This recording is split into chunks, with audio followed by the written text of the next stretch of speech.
So I'd like to welcome everyone today. It's beautiful to see so many people out. Amaravati is a focal point for a lot of faith and interest in the Buddha's teachings, and to be able to have Amaravati as a resource is a great blessing.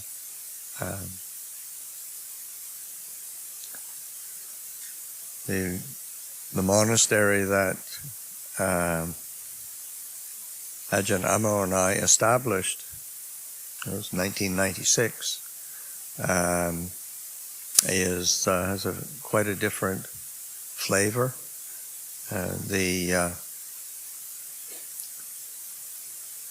Remember when Ajahn Pasanno moved here, and then I came to visit maybe next year or something, and he said, you know, within an hour's radius of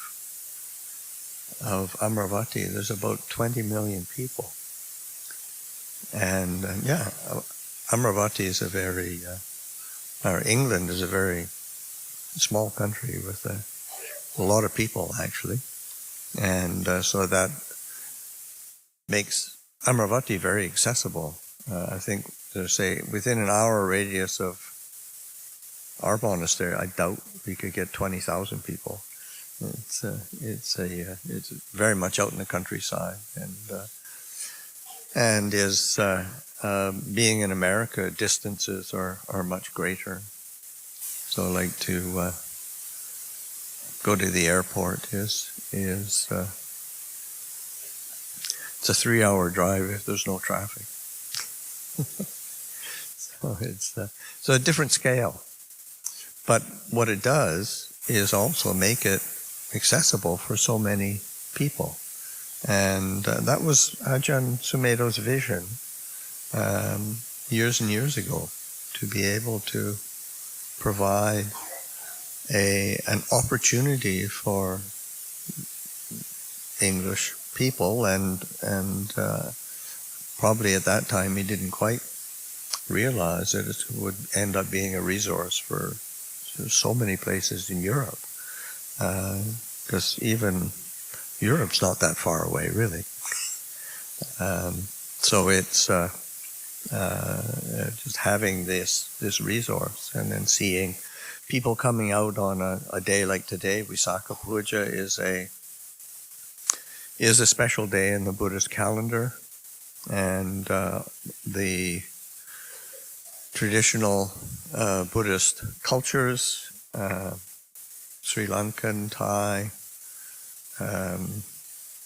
Southeast Asia, all celebrate Wisaka Puja, and it is a day of coming together and recollecting the Buddha, and that is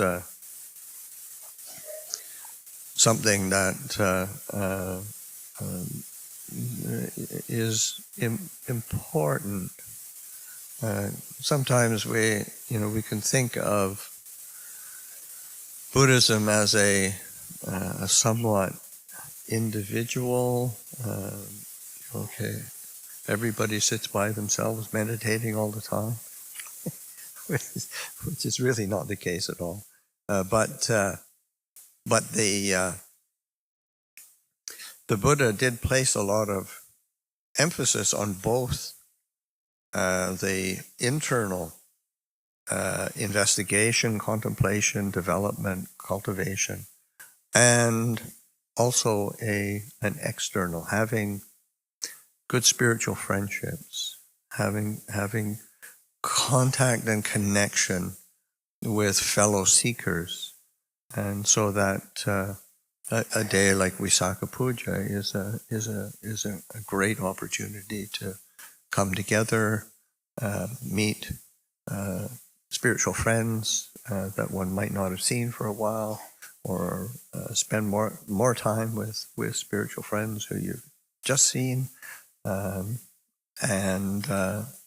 to have that contact and a social connection, because human beings we're social creatures, and to be able to have a balance of internal and external practice and training is really important.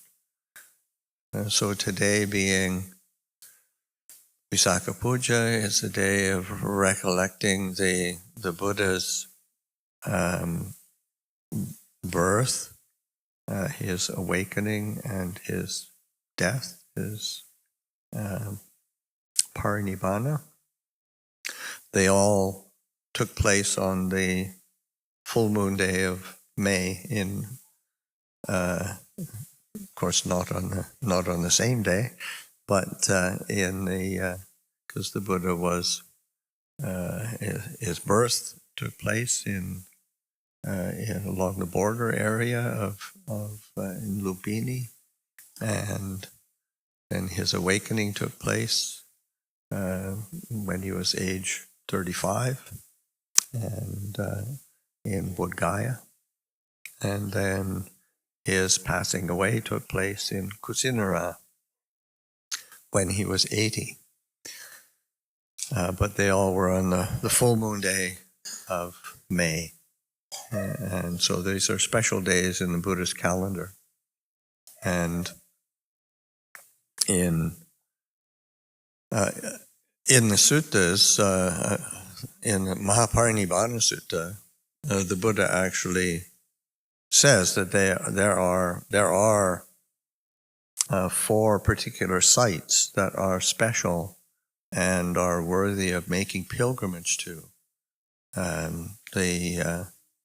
These 3 sites are where the Buddha was born, where the Buddha was awakened, where the Buddha passed away, and then also where the Buddha gave his first teaching and began with the idiom that he used, setting the wheel of Dhamma rolling, setting this teaching, initiating the teaching, introducing the teaching, because the teaching is, in terms of say, Buddhism, Buddhist culture, Buddhist history, the teaching is exceedingly important. When the Buddha points to the refuges, when we recite things that are of refuge, or the triple gem, it's the Buddha, the Dhamma, the Sangha, those 3 things. And so that the Buddha as the progenitor, the origin of the sasana, of the dispensation, the Dhamma, the teaching, the way of practice and perceiving and investigating things, pointing out truth, and then the Sangha as the community that practices following that teaching and following the Buddha, so that the Sangha as both the monastic and the lay Sangha, these form a community that help to support each other, and to, just as today where we're gathered, monks, nuns, laymen, laywomen, and this is and especially if you come here to practice, then that's really fulfilling the intention of the Buddha, and the refuge, what is a refuge. So that the sense of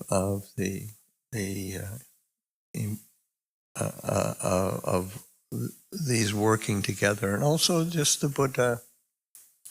There's a place where the Buddha says, if one sees me, one sees the Dhamma. One sees the Dhamma, one sees me. So it's sort of like that. He doesn't place all of the. It's there's not a program to create like a guru worship or cult worship of some religious leader.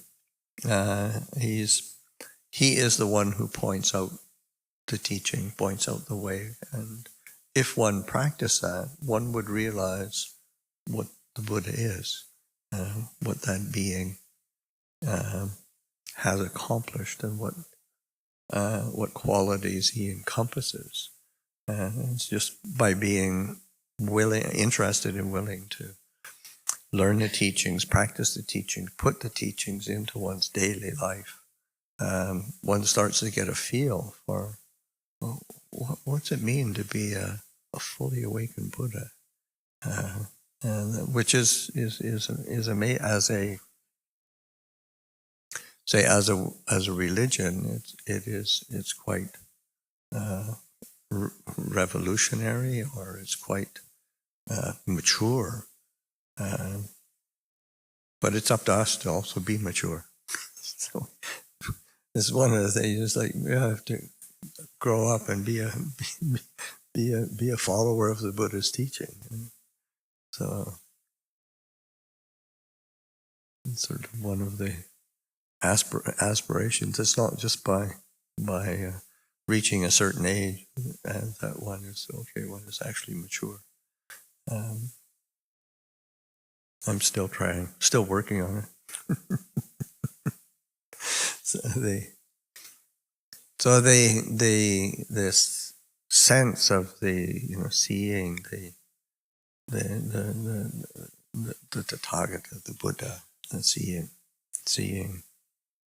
him and seeing the Dhamma. These are these are especially in the context of today being a day of recollection of the Buddha.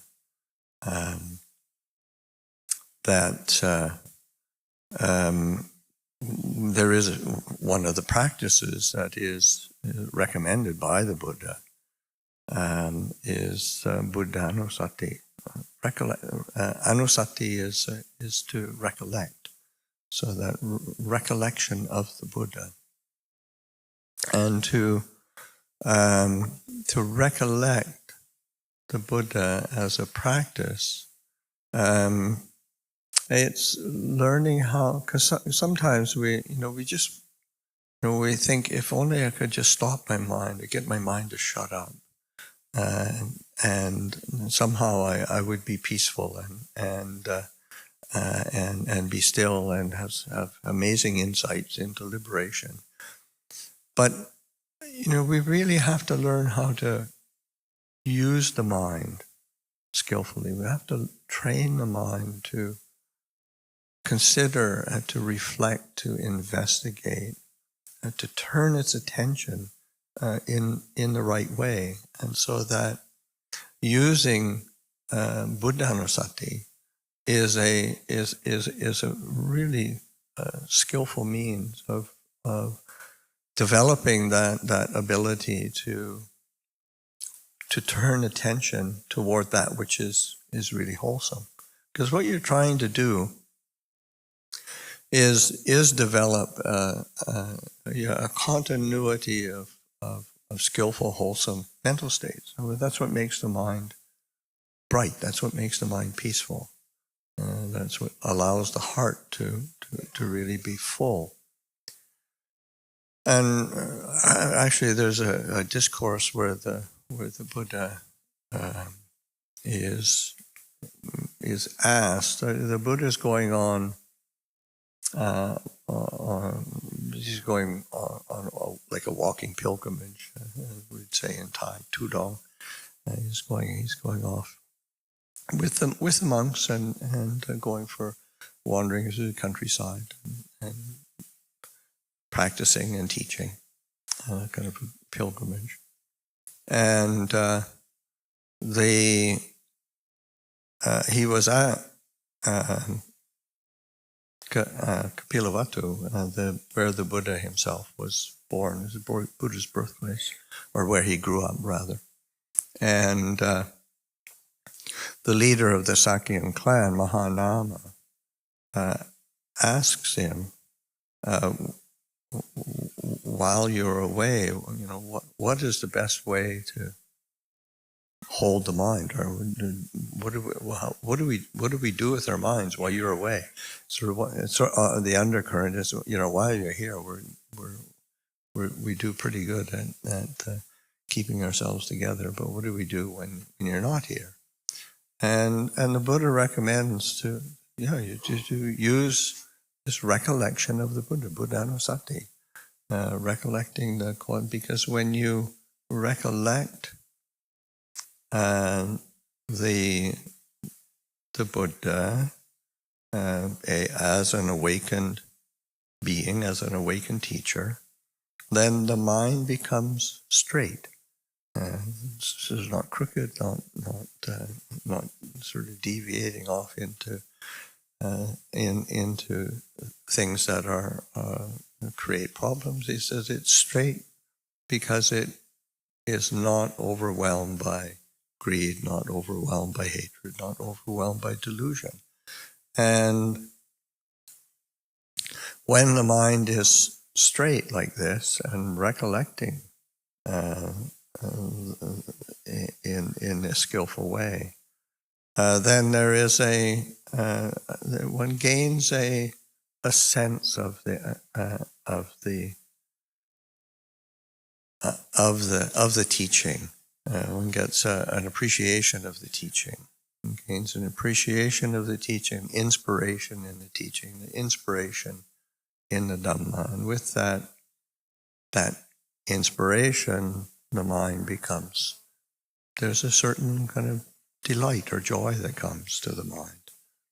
And when there is this quality of delight and joy, just recollecting the Buddha, recollecting the teaching, recollecting this way of practice that the Buddha laid down, the mind is inspired, or can be inspired, and experiences this sense of delight, and with that there's a sense of joy. When one's joyful, there's a sense of tranquility. When there's tranquility there, then there's a sense of just happiness, of fullness of heart. And when there is this fullness of heart, then the mind settles and becomes peaceful. One actually starts to experience samadhi, and I think it's really helpful to recognize that the Buddha is pointing to ways of laying a foundation for the mind to become composed and settled, to experience samadhi. That is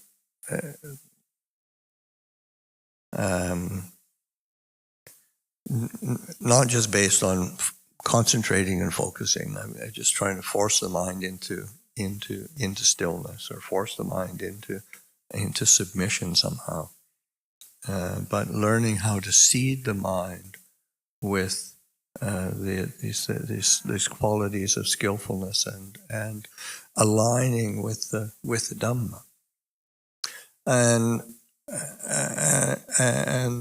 when one does that, then there's this sense of inspiration of the Dhamma, inspiration in the teaching. So that these are skillful ways, and the traditional way of recollecting the using Buddhanussati recollection is, there's, I say, the really short way, which is like in the northeastern Thai tradition. the forest tradition, that they just use the word Buddho, the recollection of the Buddha, on the in-breath Buddha and the out-breath Buddho, and then use that as an ongoing mantra, and then also trying to reflect around that of, what are the qualities of the Buddha, and using one's imagination a bit, but just using that as a simple mantra, focusing attention and sustaining that attention, recollection of the Buddha. But the traditional way is to use the, in the chants that we do, say the iti piso bhagava araham samma sambuddho vichacharana sampanno sugato loko vidu hanutaro purisidhamma sarvati sattha deva manusadam buddho bhagava. It's we chant it as the recollection of the Buddha more or less on a daily basis, and it's easy to get into a routine of just chanting it and forgetting to consider what are those properties, and so that he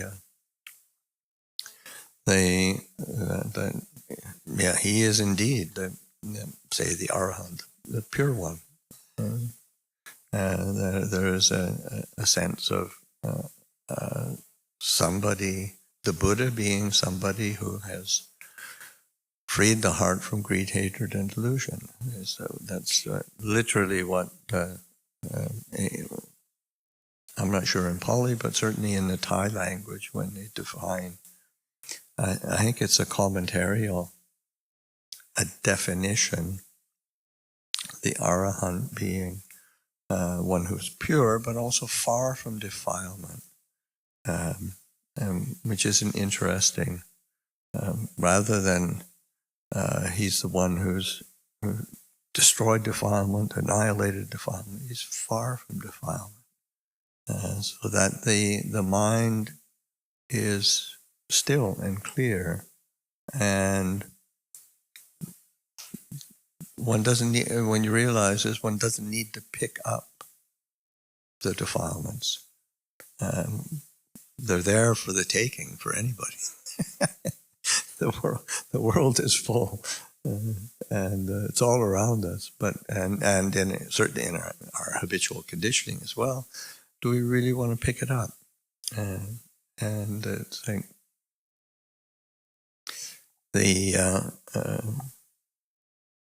and Ajahn Chah was one time asked, and did he have any anger? And does he ever have any anger in his mind? Sure. Oh, how's that? You're supposed to be an Arahant. He says, yeah, it's there. I don't pick it up. It's really that simple. Of course, it's not that simple. When our habit is to pick it up, is to identify with it, is to become absorbed in whatever mood passes through the mind, and so that we have the option of being the knowing, and that's what the sense of an Arahant is one who is far from defilement. It's a pure one. Another translation is worthy, so that when one is especially in ancient India, because an Arahant is in all the religious traditions in India, the goal is to be an Arahant, to be a pure one, a worthy one, to be one who's worthy of religious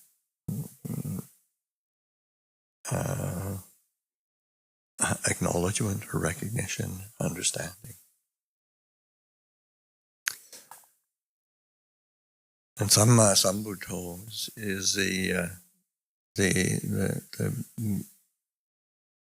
perfectly enlightened, or in particular, perfectly enlightened by oneself.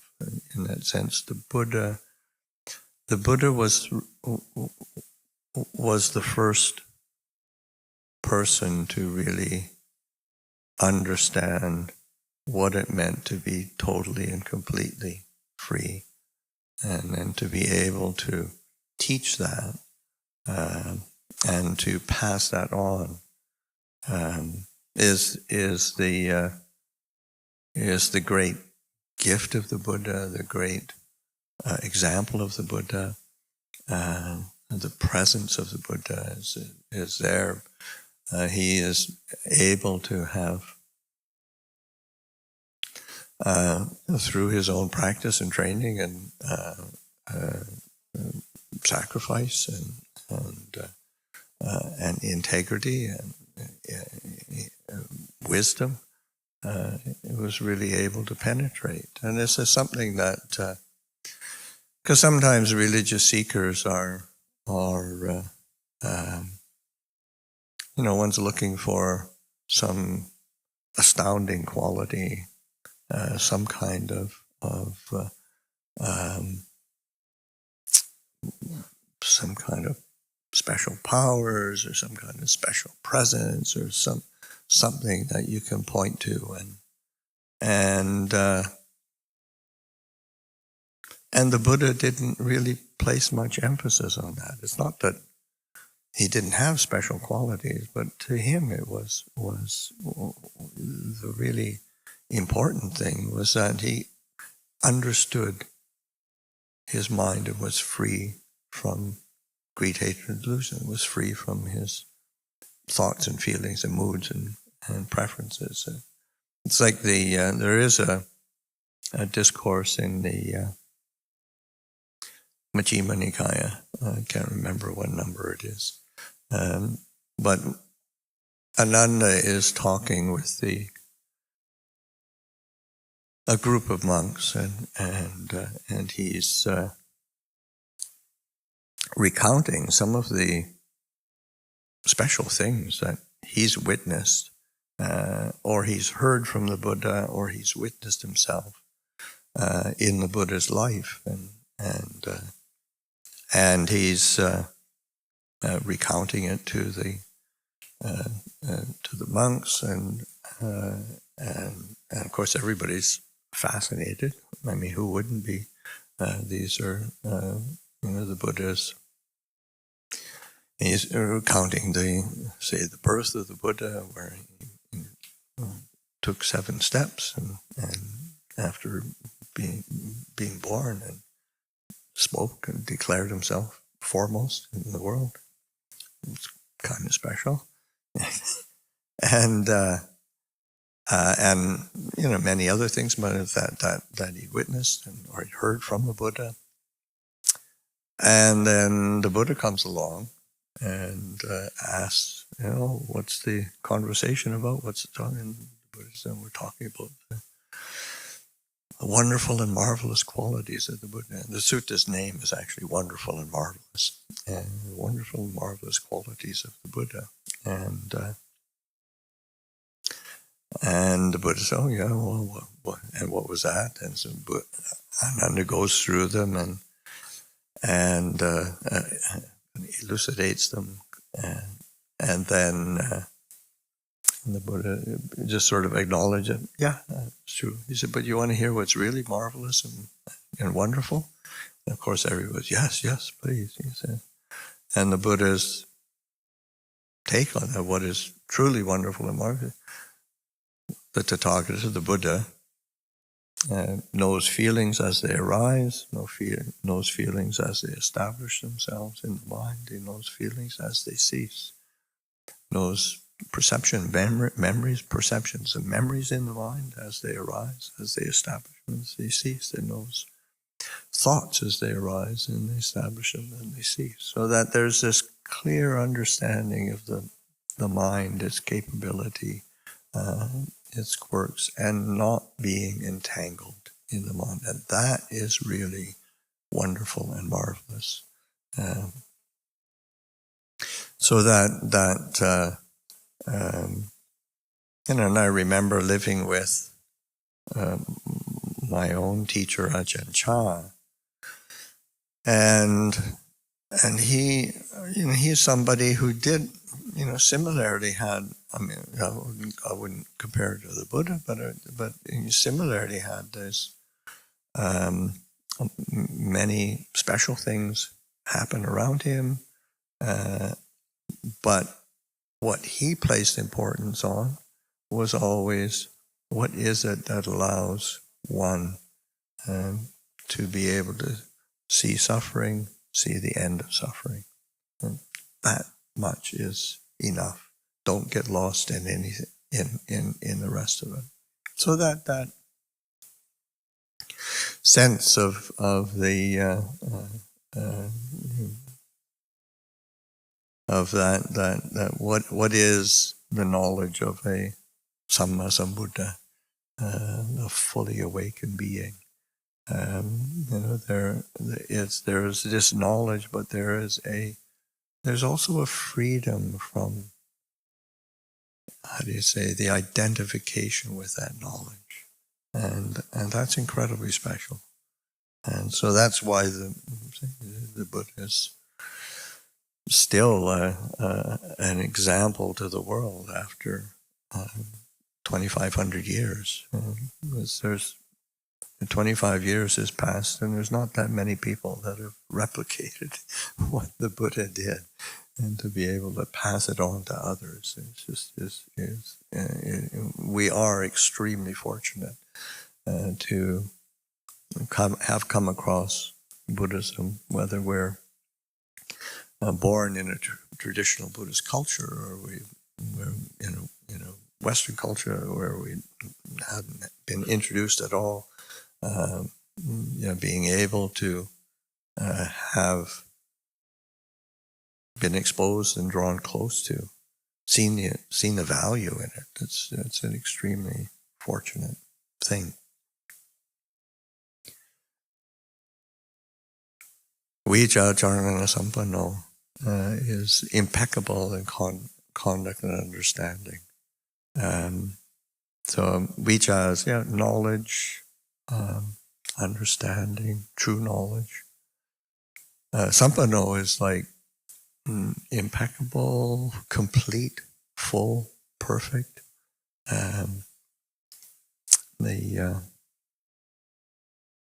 For the Thai speakers, it goes sombun, kind of really full and replete.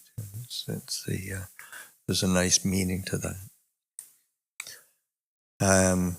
So that so the vijja and that fullness of knowledge, and then charana is conduct, how one conducts oneself, so that the Buddha's knowledge and his conduct always align themselves, always line up, are always impeccable.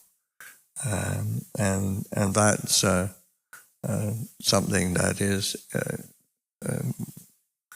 there's a discourse where in the suttas, similarly in Majjhima Nikaya 91, I think,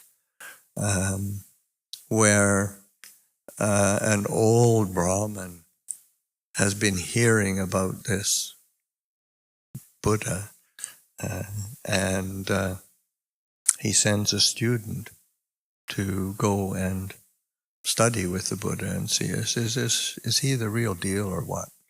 And then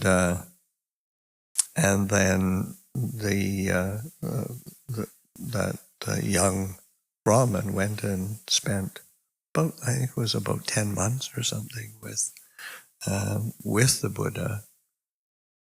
10 months, a year. It wasn't just a sort of a day visit. And in order to see, is there a discrepancy between what he says he knows and what he actually does, how he speaks, how he acts, how he interacts. And he came back the old Brahmin and said, I don't see any flaw in his knowledge or his conduct. I don't see any discrepancy. He's worthy of worthy of respect, worthy of veneration, and with that, then the old Brahmin actually then bowed in the Buddha's direction, paid homage to the Buddha, because he trusted his student. But that's that sense of the aligning, and for ourselves, of course, it's not enough to recite these qualities and bring it to mind and hold the Buddha up, kind of up like that, to up on a pedestal and sheath it in gold. It's helpful to have images and teachings that remind us, but not so that we get lost in veneration, but that we use that veneration to motivate ourselves and cultivate that same continuity of knowledge and conduct. Because, for most of us as human beings, everybody knows what they should do. And then, mood comes in the mind, or some temptation comes along, or some irritations there, and then, it falls apart pretty quick. But that's but training is lifting up these qualities of the Buddha to try to encourage ourselves to have that integrity of implementing and living the teaching. Because once we really do live it and give ourselves to it, it transforms us. And that's the beauty of the Dhamma, because it's not that the Buddha has to try to be impeccable in conduct and understanding. It's because he's living proof that the Dhamma transforms the human heart, and that one lives with peace and clarity. That sense of clear knowing, clear seeing is the foundation. That is just it's the default object. You don't have to try to make it be there, because it's what brings happiness and peace.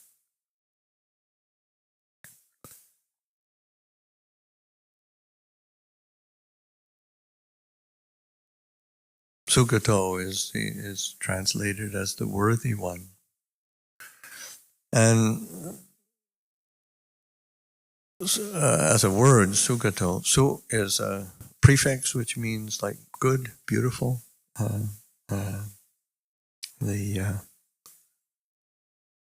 And gato, it just means to go. Sukhato, one who has gone well, and so that this sense of having gone in a good way, in a right way, in a true way, having gone forward into truth, and that one is steeped in that goodness, so that there is this sense of, that's where what is truly worthy example as a human being.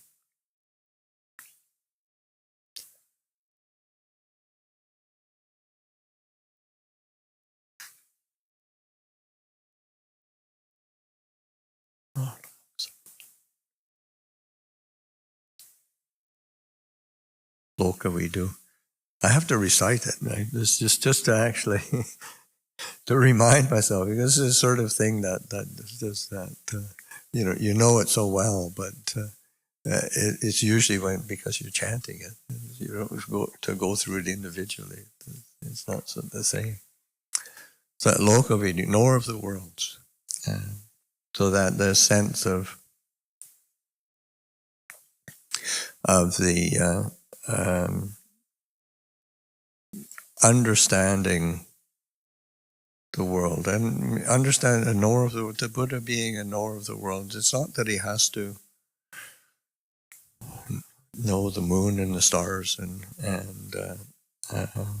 it's the Buddha was asked one time, the world, what is the world? Because even in the Buddha's time, there was this sense of cosmological expansiveness. And there's more to this world than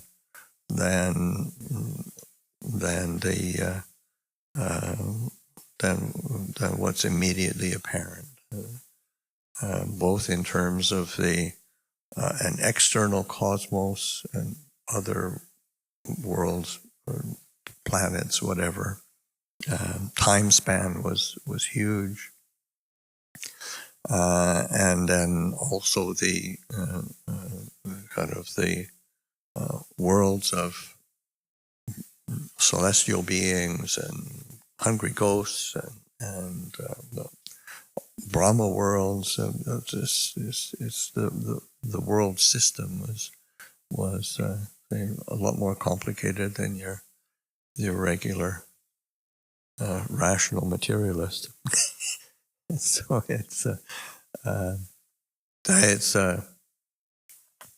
but the Buddha was asked, the world, what is the world? And the Buddha's answer, the world is the eye, the ear, the nose, the tongue, the body, the mind. This is the world. That whereby one is a knower of the world, is a conceiver of the world. That is the world. So that the sense media is, when we think of the world, it's right here. And of course, that's an aspect of the when we recollect the Dhamma, one of the qualities of the Dhamma is open ahiko. It's leading inwards. And it's not sort of trying to solve all the problems out there. It's just we want to be able to figure out this problem, because this problem is the same problem that everybody has. It's the same problem that creates problems in the world everywhere. So that figuring out, open as this leading inwards, drawing the attention and understanding on it to figure out, where does this complication arise? Where is the solution? Well, it's right here. There's this great story that Luang Por Pasanno tells of when he was a younger monk, going with Luang Por Cha, and there was Luang Por Cha, Luang Por Mahamon, who was a senior disciple of Ajahn Cha, and Ajahn Sumedho. The three of them went to pay respects to some of the great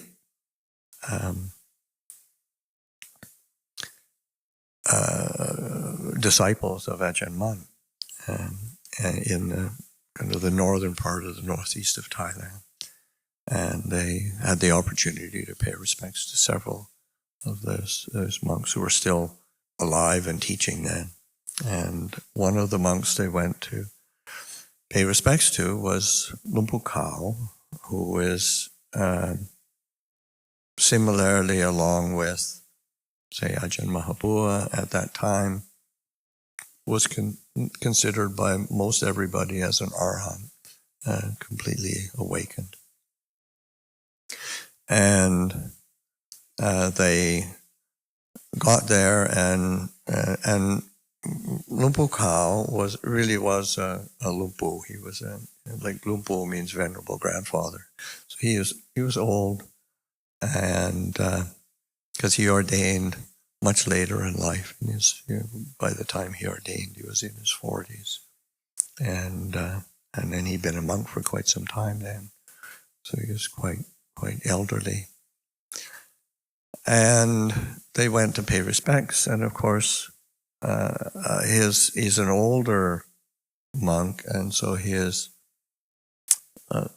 vernacular was the local dialect, and Luang Por Pasanno was lost in terms of the being able to follow what was going on.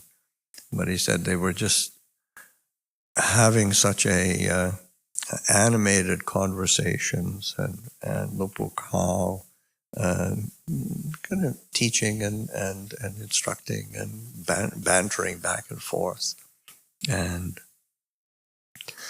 of course nothing was translated for Luang Por Pasanno. There wasn't a translator. I mean, Ajahn Pasanno was the first monk to go live with Ajahn Chah, so he was the one who had to sort of translate for us when we finally showed up.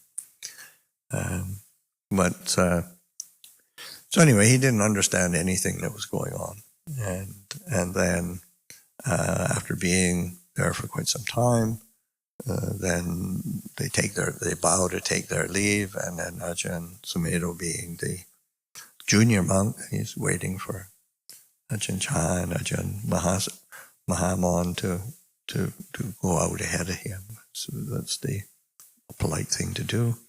And so then as Ajahn Chah and Ajahn Mahamon leaving, then Luang Por Khao, who was his old guy, he leaped up, very spry, and came over to Luang Por Pasanno, came right up to him. He said, "It's right here. It's all here. It's all here." So, because he probably noticed he's completely baffled by what was going on, didn't understand anything. But he said, "It's all here. You have all these teachings, you have all these stories, you have all these injunctions, you have all of the trappings of the external thing, but everything's right here in the heart. And how do we keep returning it?" And of course, part of it is using these recollections. It's not to externalize and turn the Buddha into an object, but turning the Buddha into an example, so that we can gain inspiration in the Dhamma, gain inspiration in the meaning, have a sense of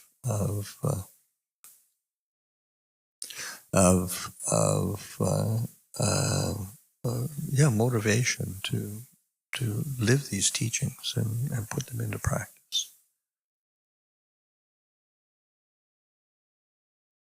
So today is Wisaka Puja. I give an introduction to Buddhanussati. There's still a whole bunch of other qualities that I could go on and on about, but I think you got the gist. So I'll offer that for reflection.